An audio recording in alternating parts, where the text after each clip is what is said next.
क्या सच में अरविंद केजरीवाल जेल से बाहर आए हैं या फिर उन्हें बाहर लाया गया है किसी बड़े राजनीतिक गेम प्लान के तहत? अगर आप इस पूरी कहानी को ध्यान से समझेंगे तो शायद आपका दिमाग सच में हिल सकता है।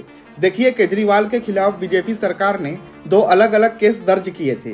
पहला केस था ईडी का, जो मनी लॉन्ड्रिंग से जुड़ा था। इस केस को लेकर लोअर कोर्ट ही नहीं बल्कि हाई कोर्ट ने भी कहा था कि पहली नज़र में इतने सबूत है कि घोटालों की संभावना साफ दिखाई देती है।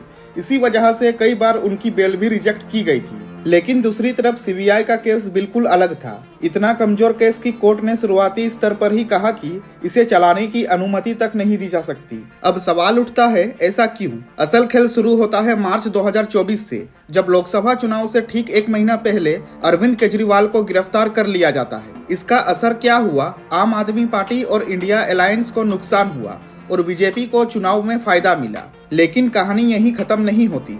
सितंबर 2024 में केजरीवाल को बेल मिल जाती है और यह बेल मिलती है हरियाणा चुनाव से ठीक 1 महीने पहले। नतीजा क्या हुआ? आम आदमी पार्टी ने हरियाणा में चुनाव लड़ा और कांग्रेस के वोट कट गए। डेटा के अनुसार बीजेपी लगभग 0.8% वोट के अंतर से जीती, जबकि लगभग 1.89% वोट आम आदमी पार्टी को मिले। इसके बाद दिल्ली चुनाव में केजरीवाल की पार्टी को करप्शन के आरोपों की वजह से नुकसान हुआ। यहीं से कांग्रेस को लगता है कि पंजाब में भी इसी मुद्दे को उठाकर आम आदमी पार्टी को हराया जा सकता है। लेकिन तभी बीजेपी की असली चाल सामने आती है।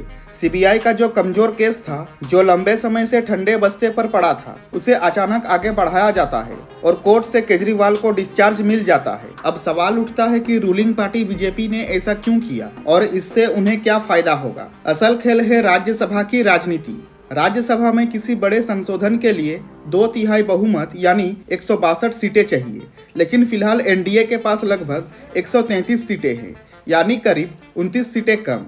इसके बावजूद बीजेपी को ज़्यादा दिक्कत नहीं हो रही, क्योंकि अब करीब 30 सीटें ऐसे हैं जो सीधे एनडीए की नहीं हैं, लेकिन इंडिया अलायंस की भी नहीं है। इनमें लगभग 10 सीटें आम आदमी पार्टी की है। अगर यह पूरा खेल नहीं होता और हरियाणा व पंजाब दोनों जगह कांग्रेस जीत जाती तो वहां की राज्यसभा सीटें कांग्रेस के पास चली जाती।